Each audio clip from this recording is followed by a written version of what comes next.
Hello everyone, आप सभी का स्वागत है मेरे यूट्यूब चैनल में। आज हम बात करने जा रहे हैं टॉप 10 वेब सीरीज़ की जो मेरी पर्सनल फेवरेट है। ये एक्चुअली एक रिकमेंडेशन वीडियो है जहां पर मैं आपको मेरी टॉप 10 ऐसी रिकमेंडेड वेब सीरीज़ के बारे में बताऊंगा जो आप ज़रूर देख सकते हो और ये मौके पे आप इसे ज़रूर देखना पसंद करोगे। ये वेब सीरीज़ काफ़ी ज़्यादा यूनिक है और इसे मैंने स्टोरी वाइज डिराइव किया है, जिसकी वजह से ये जितनी भी वेब सीरीज़ मैं आपको बताने वाला हूँ सही में काफ़ी ज़्यादा यूनिक है। इसी वजह से आप इस वीडियो को एंड तक देखते रहिएगा ताकि आप इस वेब सीरीज़ के जो जितने भी 10 वेब सीरीज़ मैं आपको बताऊंगा उसके बारे में जान सके। और आपने इनमें से एक भी वेब सीरीज़ देखी होगी तो कमेंट सेक्शन में मुझे बताएं कि आपको वो वेब सीरीज़ कैसी लगी। सो बिना गए वीडियो को स्टार्ट करते हैं। नंबर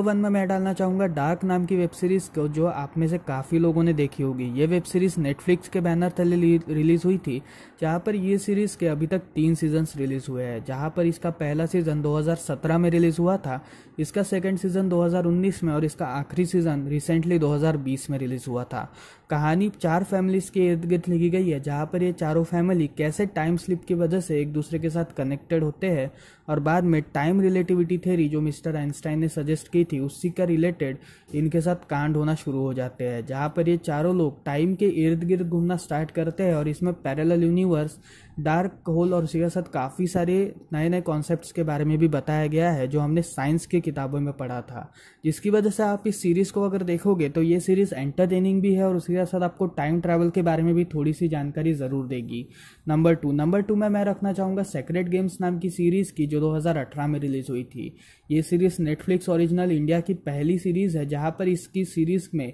मेन लीड में हमें सैफ अली खान सर और नवाजुद्दीन सिद्दीकी सर दिखे थे। ये कहानी सरताज सिंह और गणेश गायटोंडे नाम के 2 लोगों के इर्द गिर्द लिखी गई है। जहाँ पर सरताज सिंह जो है वो एक डिप्रेस्ड पुलिस ऑफिसर है, पर एक दिन उसे गणेश गायटोंडे नाम के एक बहुत बड़े 90s के गुंडे का फ़ोन आता है, जहाँ पर वो उसे ये बताता है कि 25 दिनों में पूरी बम्बई ख़त्म होने वाली है, इसी वजह से बम्बई को बचाना है तो उसे जल्दी से बचाओ। जहाँ पर गणेश गायटोंडे अपना पास्ट बताना शुरू करता है और तब सरताज सिंह भी अपने 25 दिन का पूरा ट्रायल लगाता है इस पूरे हमले को रोकने के लिए। जहाँ पर वो इस हमले को कैसे रोकता है इसी के ऊपर इस पूरी सीरीज़ को लिखा गया है। सीरीज़ 2 सीजन्स में बेस्ड है, जहाँ पर इसका पहला सीजन 2018 में रिलीज हुआ था और वही इसका सेकंड सीजन 2019 में। कहानी काफ़ी यूनिक है और आप सभी को ज़रूर एंटरटेन करेगी। नंबर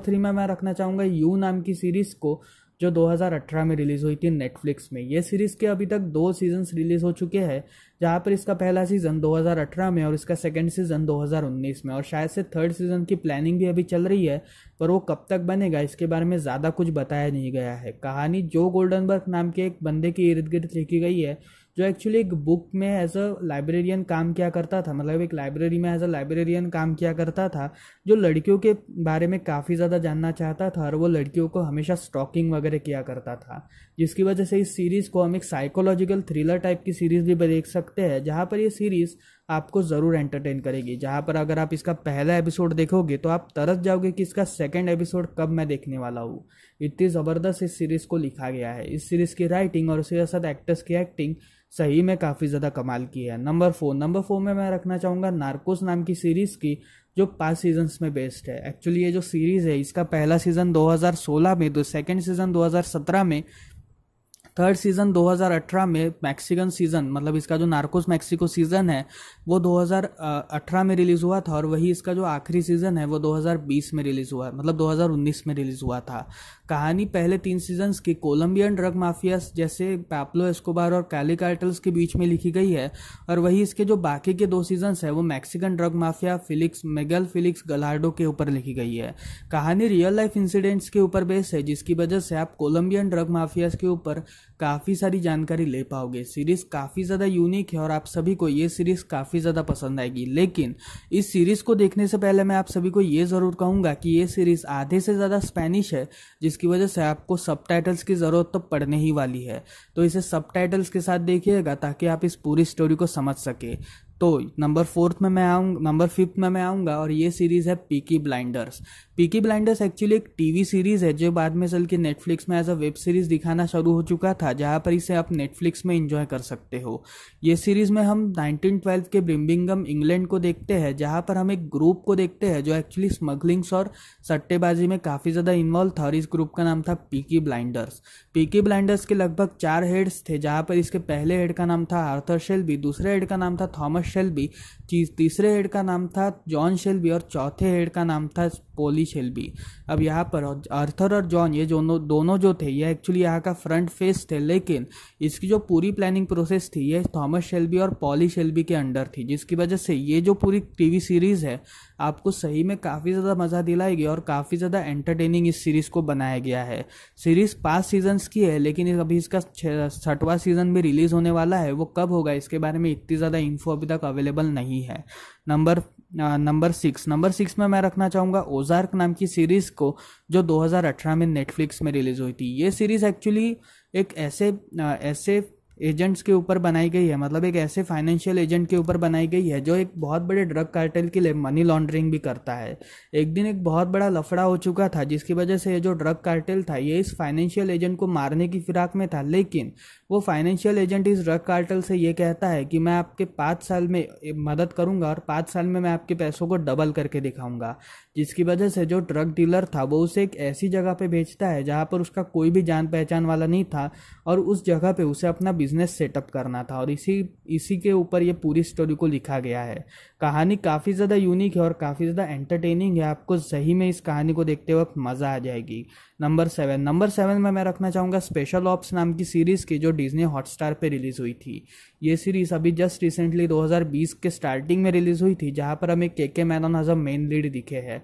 कहानी हिम्मत सिंह नाम के एक रॉ एजेंट के इर्द गिर्द लिखी है, जो एक्चुअली एक बहुत टाइम से एक टेररिस्ट की खोज में था जिसका नाम था इखलाक खान। अब यहाँ पर ये जो टेररिस्ट था ये पार्लियामेंट अटैक में भी इन्वॉल्व था और उसके साथ इसकी इन्वॉल्वमेंट 26/11 में भी थी, जिसकी वजह से ये टेररिस्ट गवर्नमेंट ऑफिशियल्स के सामने छुपा था, पर ये बहुत बड़ा मास्टरमाइंड था इस पूरे प्लानिंग प्रोसेस का, जिसकी वजह से हिम्मत सिंह का ये टास्क था कि उसे इस टेररिस्ट को खोज निकालना है, जिसकी वजह से उसने अपने कुछ एजेंट्स को तैयार किया था इस टेररिस्ट को खोज निकालने के लिए, और इसी के ऊपर इस पूरी सीरीज को लिखा गया है। नंबर 8 में मैं रखना चाहूँगा असुर नाम की सीरीज़ की,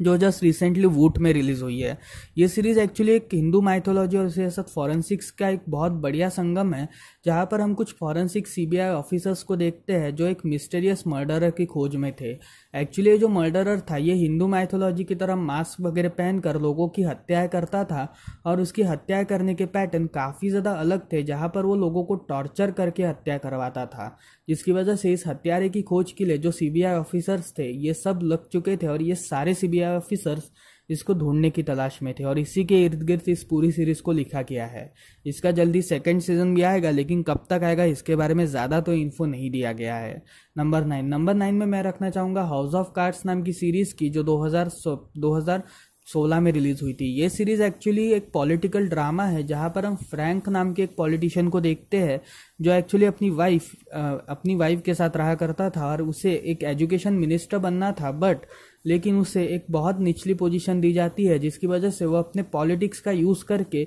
उस ऊपरी पोजीशन में जाने का ट्राई करता है, और इसी के बीच इस पूरी सीरीज को लिखा गया है। कहानी काफ़ी ज़्यादा यूनिक है, पर आपके लिए ये स्टोरी एक कन्फ्यूजिंग स्टोरी बनने वाली है, बिकॉज ये जो पूरी स्टोरी है ये काफ़ी ज़्यादा पॉलिटिक्स और उसके साथ पॉलिटिकल ड्रामा होने की वजह से ये सीरीज़ एक कन्फ्यूजिंग सीरीज़ बन के रह जाती है। पर फिर भी मैं आपको ज़रूर रिकमेंड करूँगा कि अगर आप पॉलिटिकल ड्रामा देखना चाहते हो तो आपके लिए ये सीरीज़ एक बहुत बेस्ट सीरीज़ हो सकती है। और अब मैं आपको बताऊंगा आखिरी सीरीज़ जो इस पूरे वेब सीरीज़ के पार्ट्स में आएगी, और ये सीरीज़ का नाम है बॉयज़ एक्चुअली एक ऐसी सीरीज़ है जो अमेजॉन प्राइम में रिलीज़ हुई है जस्ट 2019 में, जहाँ पर इस सीरीज़ में हमें ये बताया गया है कि जिन सुपर हीरोज़ पे हम इतना भरोसा रखते हैं और उन सुपर हीरोज़ की हम इतनी सपोर्ट करते हैं, क्या वो सुपर हीरो हमारे बारे में कुछ फ़र्क करते भी है या नहीं। एक्चुअली ये जो पूरी सीरीज़ है ये इसके ऊपर लिखी गई है कि क्या ये जो जितने भी सुपर हीरोज़ है उनको अगर कॉमन मैन के साथ लड़वाया जाए तो फिर क्या ये कॉमन मैन अपनी बुद्धि का यूज़ करके इन पूरे सुपर हीरोज़ को हरा सकता भी है या नहीं, और क्या सुपर हीरो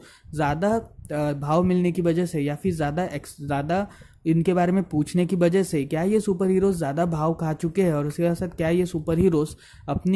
अपने बारे में भूलकर अपने जितने भी अच्छे काम हैं उनके बारे में भूलकर एक बहुत बुरे काम को सपोर्ट कर रहे हैं। मतलब धीरे धीरे ये सुपर हीरोज़ इतने ज़्यादा ईगोइस्टिक हो चुके हैं कि वो अब विलन बनने की कगार पे है, और इसी के ऊपर इस बॉयज़ नाम की सीरीज़ को लिखा गया है, जहाँ पर हम कुछ 4 लोगों को देखते हैं जो एक्चुअली इन सुपर हीरोज़ के खिलाफ लड़ने की फिराक में थे, जहाँ पर ये लोग 4 कॉमन लोग थे जो काफ़ी ज़्यादा अनकंडीशनल और अनकॉमन लोगों से लड़ने की फिराक में थे, और इसी के बीच इस पूरी सीरीज़ को लिखा गया है। तो ये थे टॉप 10 ऐसी वेब सीरीज़ जो आपको ज़रूर देखनी चाहिए, और लॉकडाउन के टाइम पे तो आपके लिए ये सीरीज़ बहुत बेस्ट हो सकती है। तो आपको कैसा लगा मेरा ये वीडियो, आप ज़रूर कमेंट सेक्शन में मुझे बताएं, और उसके साथ आपने इन 10 वेब सीरीज़ में से कौन सी भी वेब सीरीज़ अगर देखी होगी तो उसके बारे में भी मुझे बताएं कि आपको ये वेब सीरीज़ कैसी लगी। सो मिलते हैं अगली वीडियो में, तब तक के लिए बाय बाय।